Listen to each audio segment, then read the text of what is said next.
wanted to share a repair I found for the power sliding door on a 2001 Chrysler Town & Country.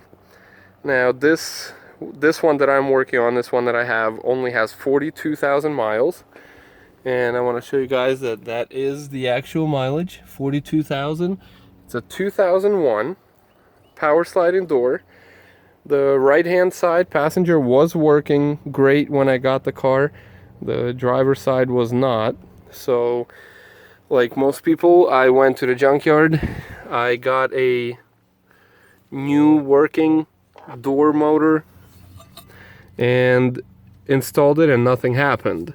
Every so often this would work, the door, and other times it wouldn't. So here's what I found. The door has a motor that unlatches it, and then a second motor that would actually spin this gear over here and pull the door open and shut. And my door was unlatching, but it wasn't turning the motor on to pull the door open and to pull it back shut. So one of the tests I did, I read online that people say this wiring harness gets messed up. So that's one of the things I did, is I pulled the harness out. Over here I opened it up, and everything was fine, the wires were fine. When I installed the new motor, same thing, it would just act as if it was still with the original. I thought maybe this button was bad, but of course when I tried the button up there, it worked the same way that this button did. So the next step that I did was I took brake parts cleaner and I sprayed it into the lock mechanism. My thinking process was, if the door's unlatching, it must not be sensing a limit switch, or the limit switch is seized up with grease or dirt, and because it wasn't sensing the limit switch, it wasn't engaging or turning on the motor to slide the door open.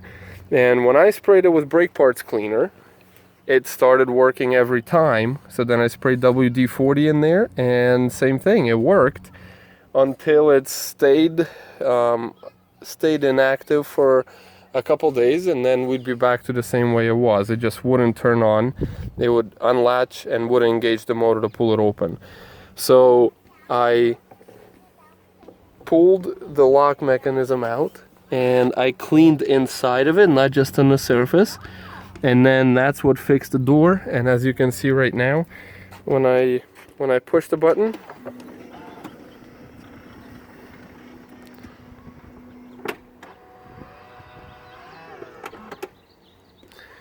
I'm gonna push the button one more time and you will see that it does open now. So just a real quick tutorial on how to take the lock mechanism out. I pulled the seat out, gave me more room in here, and then I would disengage or disable the door by shutting this switch, putting it in the off position. Then I would push the button and slide the door closed just partially like that. There's one nut underneath that cover that you have to, one screw, I'm sorry, that you have to unscrew. This handle then pulls off, and the rest of the door panel is held simply by clips. So you would undo it here, and then just work from the bottom and undo the door panel, lift it over the lock button, and then from there you'll see plastic and wires and cables going to the lock mechanism over here. From the outside of the car, there's 3 Torx screws that you have to undo, and the lock mechanism will pull out to the inside.